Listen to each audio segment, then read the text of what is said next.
पितृपक्ष के बारे में मान्यता है कि यमराज भी इन दिनों पितरों की आत्मा को मुक्त कर देते हैं ताकि 16 दिनों तक वह अपने परिजनों के बीच रहकर अन्न और जल ग्रहण कर संतुष्ट हो सके।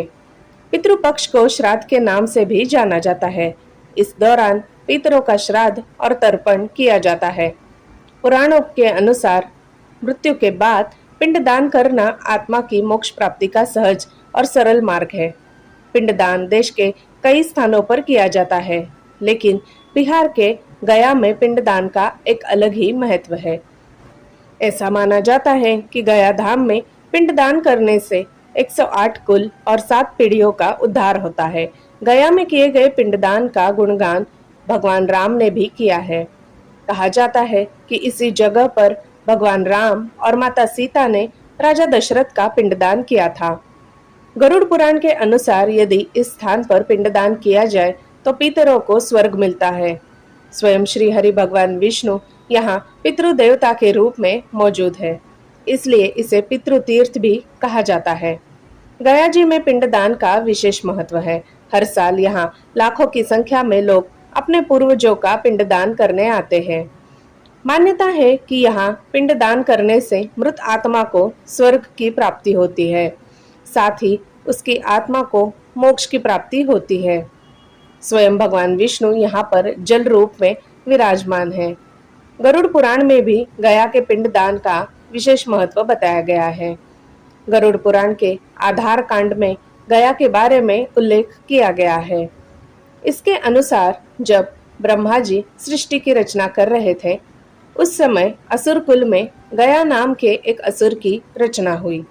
उसने किसी असुर स्त्री की कोख से जन्म नहीं लिया था, इसलिए उसमें असुरों वाली कोई प्रवृत्ति नहीं थी।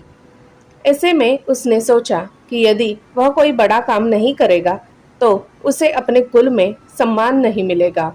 यह सोचकर वह भगवान विष्णु की कठोर तपस्या करने लीन हो गया।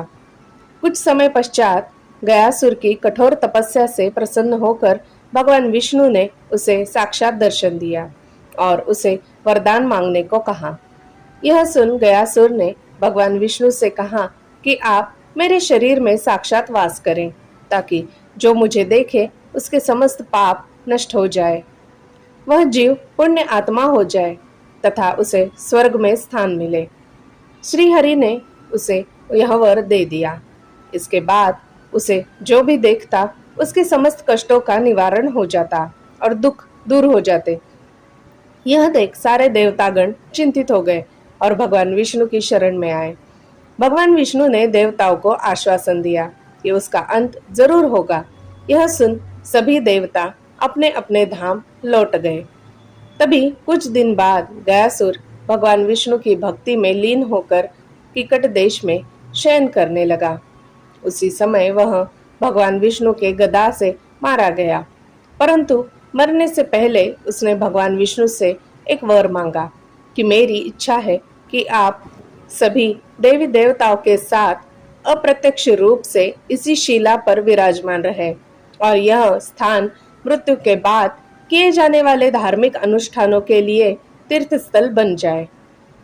इसे सुन श्री हरि ने गयासुर को आशीर्वाद दिया कि यहाँ पितरों का श्राद्ध तर्पण आदि करने से मृत आत्माओं को पीड़ा से मुक्ति मिलेगी। गरुड़ पुराण के अनुसार तब से यहाँ पितरों का श्राद्ध तर्पण होने लगा। गरुड़ पुराण के अनुसार भगवान विष्णु स्वयं यहाँ जल के रूप में विराजमान है, इसलिए गरुड़ पुराण में वर्णित है कि 21 पीढ़ियों में से किसी एक भी व्यक्ति का पैर यदि फल्गु में पड़ जाए तो उसके समस्त कुल का उद्धार हो जाता है।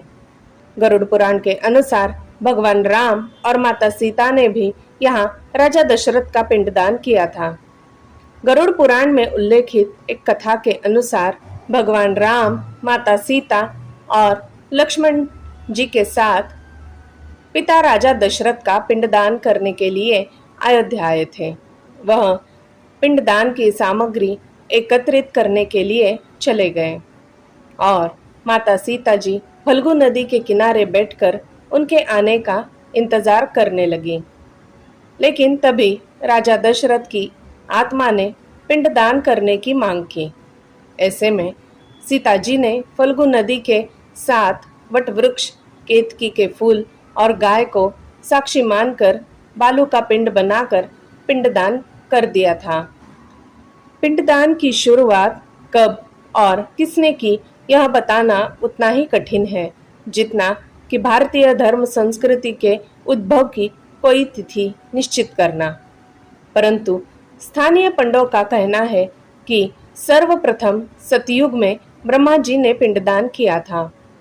महाभारत के वन पर्व में भीष्म पितामह और पांडवों की गया यात्रा का उल्लेख मिलता है।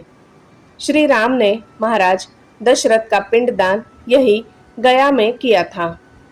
गया के पंडों के पास साक्ष्यों से स्पष्ट है कि मौर्य और गुप्त राजाओं से लेकर कुमारिल भट्ट और चाणक्य, रामकृष्ण परमहंस व चैतन्य महाप्रभु जैसे महापुरुषों का भी गया में पिंडदान करने का प्रमाण मिलता है। जय भोलेनाथ।